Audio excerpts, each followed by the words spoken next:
Welcome back to WIP Wednesday, Daydreamer. Today we're going to revisit a kit I loved so much. It's the high-grade Hazel. Have you ever been building a kit while daydreaming about building another kit? That's how you get to WIP Wednesdays.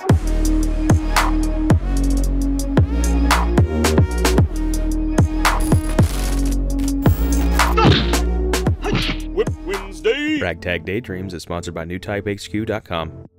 If you missed the episode of WIP Wednesday whenever I built the Hazel, then you may want to go check that out.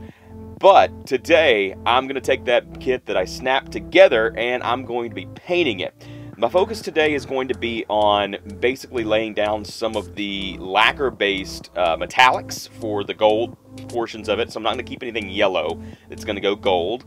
And then I'm going to show you guys how I like to pre-shade, at least with a off gray color that's not stark white.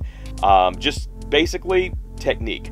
If you like content like this, where you're getting to see bits and pieces of just how to maybe build or maybe customize, paint, like today's episode, Gunpla, and maybe just bring your Gunpla game to the next level in some fashion or some way, go ahead and give this channel a subscribe and give this video a like, because I think you're going to like what you see today. I am going to be using an airbrush today, so if you don't have an airbrush, I'm sorry that this really won't apply to you as much, but I highly recommend trying out airbrushing if you haven't yet. I know that a really cheap way to get into it, to get a very good quality airbrush, is to look into a gravity-fed dual action airbrush like the Iwata Eclipse that I'm using today. I have actually tried out the master airbrushes and master airbrush kits with the compressor from Amazon. I think we've all seen those a time or two. They seem like a really great deal, and to start out and just get your feet wet, that's fine if you're getting the compressor and everything with it. Just trust me, go for one of these Iwata dual action gravity fed airbrushes. Neat trick here, if you're in the States at least, Hobby Lobby online, you can order them, and the 40% coupon, I'm pretty sure, still works for those, so go get it. Totally worth it if you've got the extra money to spend. Without any further ado, let's get into it.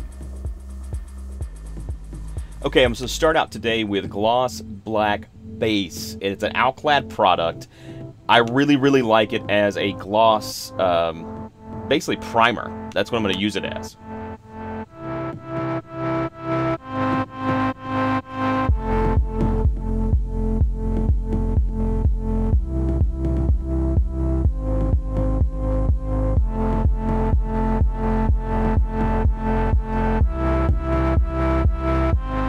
And if you can see there, I'm actually using some old blades for my X-Acto knife to just stick into the smaller parts. That's just a hot tip for you if you having trouble getting small parts to stick with alligator clips. Alright, then I'm going to move on to Burnt Iron. I love this stuff. It's another Alcald product. I'm going to put this on anything that needed to be gray. Burnt Iron is wonderful. It turns everything matte, and it's like the perfect inner frame gray color that's just a little darker than how they come. Then, of course, here is my pale gold that I'm going to put over all of the yellow parts that I had previously primed in the high gloss black. It's also an Alcald product. You can probably tell because all the labels are basically the same. By the way, guys, these Alcald products that I'm showing you this video, that's all lacquers.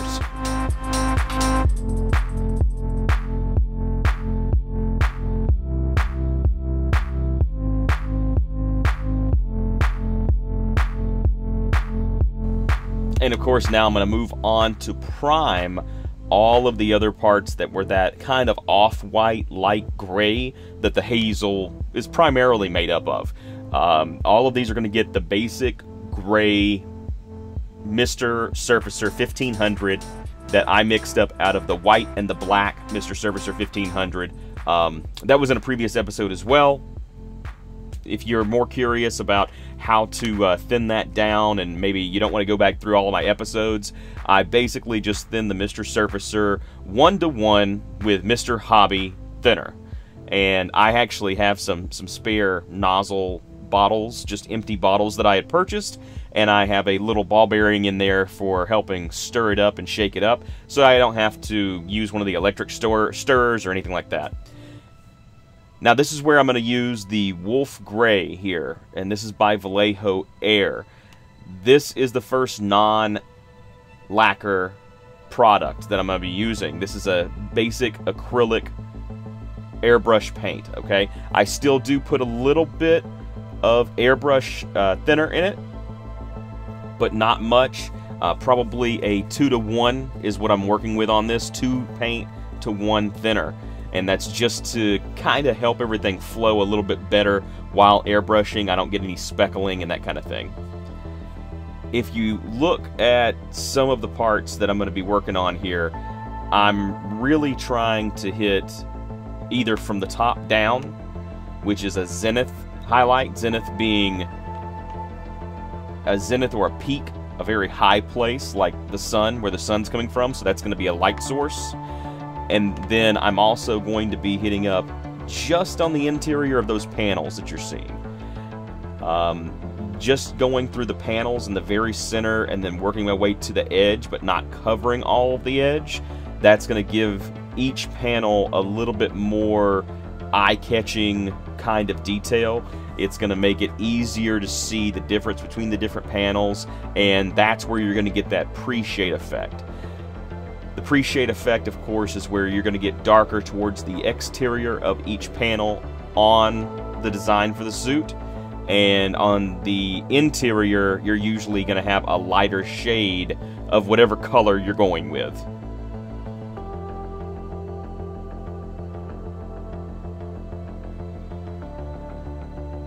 Pre-shade, of course, meaning that you've applied a darker layer to those edges, which in this case was the darker gray primer, and then we're going to go back over the center portion of that with the lighter wolf gray to give us the desired effect.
Going really light on the trigger here. I just want a little amount of paint coming out of this airbrush.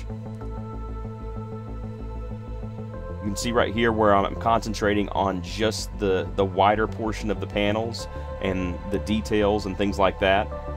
Just pinpointing where I put paint. And then at the top there for the zenith portion, so that it's brighter on top where the light's coming from.